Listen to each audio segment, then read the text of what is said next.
അല്ല, ഗവൺമെൻറ് ആവശ്യമായ നടപടികൾ സ്വീകരിച്ചിട്ടുണ്ട്. ഇടതുപക്ഷ ജനാധിപത്യ മുന്നണി ഗവൺമെൻറ് പ്രവർത്തനങ്ങളെ സംബന്ധിച്ചിടത്തോളം ഒരു പരാതി ആർക്കുമില്ല. അങ്ങനെ ഒരു ആശയം ഉയർന്നു വന്നിട്ടില്ല. മുഖ്യമന്ത്രിയെ ഒറ്റപ്പെടുത്തുന്നതിന് വേണ്ടിയുള്ള പരിശ്രമം നടത്തുന്നു. അതൊരു കാരണവശാൽ അംഗീകരിച്ചു കൊടുക്കാൻ വേണ്ടി കഴിയില്ല. കേരളത്തിലെ സമസ്ത പ്രശ്നങ്ങളിലും നെഞ്ചുകൊടുത്തു നിന്ന് പ്രശ്നങ്ങൾക്ക് പരിഹാരം കാണുന്നതിന് വേണ്ടി പരിശ്രമിക്കുകയാണ് കേരളത്തിലെ മുഖ്യമന്ത്രി. അതിന് ഏറ്റവും ഒടുവിലത്തെ ഉദാഹരണമാണ് വയനാട്ടിലെ സംഭവവികാസങ്ങൾ. ബാക്കിയുള്ള സ്വാഭാവികമായിട്ടും ജനാധിപത്യ സംവിധാനത്തിൽ ഉയർന്നു വരുന്ന പ്രശ്നങ്ങളാണ്. ആ പ്രശ്നങ്ങൾ നിയമാനുസരണം കൈകാര്യം ചെയ്തുകൊണ്ടിരിക്കുകയാണ്.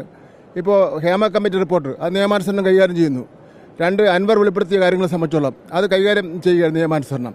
അപ്പോൾ അത് ചില മാധ്യമങ്ങൾ മുഖ്യമന്ത്രി ഒറ്റപ്പെടുത്താൻ വേണ്ടി ശ്രമിക്കുന്നു എന്ന് മാത്രമല്ല, പ്രതിപക്ഷ നേതാവിൻ്റെ ആശയമൊക്കെ കേരളത്തിൽ ആരെങ്കിലും വിശ്വസിക്കുമോ?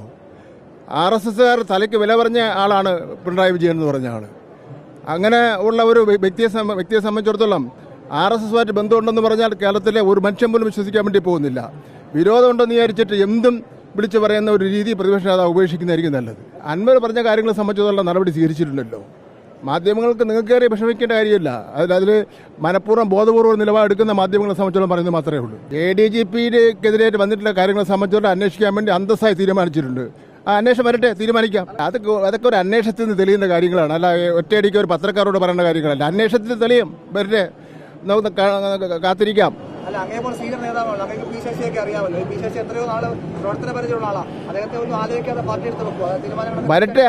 അന്വേഷണത്തിന് വേണ്ടി ഗവൺമെന്റ് പ്രഖ്യാപിച്ചേക്കാണല്ലോ. അന്വേഷണ റിപ്പോർട്ട് വരട്ടെ.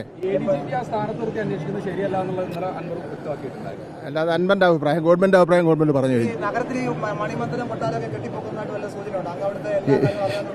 എനിക്ക് ഞാനെല്ലാം ആരൊക്കെ വീട് പണിയുന്നത് നോക്കി രാവിലെ മുതൽ അതിന്റെ എണ്ണ എടുക്കലല്ല ജോലി.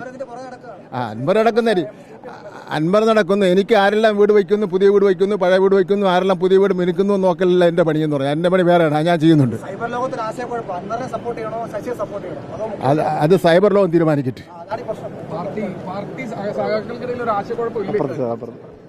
അങ്ങനെ ഒരു ആശയക്കുഴപ്പമില്ല. ഇല്ല, പാർട്ടി സഹാക്കളുടെ ഒരു ആശയക്കുഴപ്പമില്ല. അങ്ങനെ നിങ്ങൾക്കുള്ള ആശയക്കുഴപ്പം പോലെ ഒരു ആശയക്കുഴപ്പം പാർട്ടി സഹാക്കൾക്കില്ല.